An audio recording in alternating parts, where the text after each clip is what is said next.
Des vortex envoûtants, des vents qui dépassent le mur du son, les tornades sont effrayantes. C'est peut-être pour cela qu'elles suscitent autant de fascination.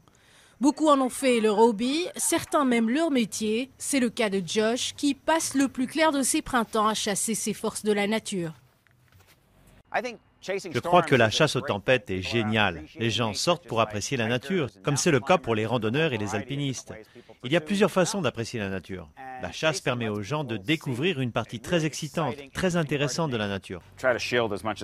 Josh présente fièrement son véhicule, le Doppler sur roue.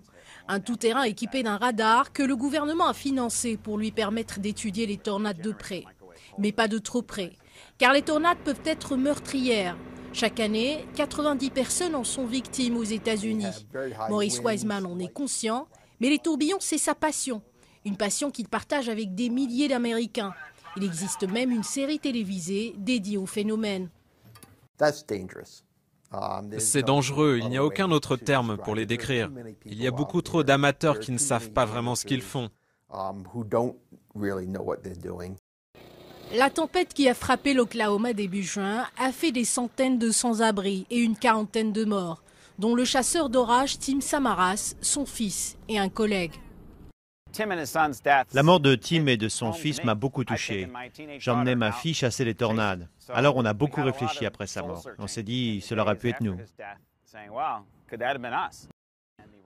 Mais Tim ira toujours à la poursuite des tornades.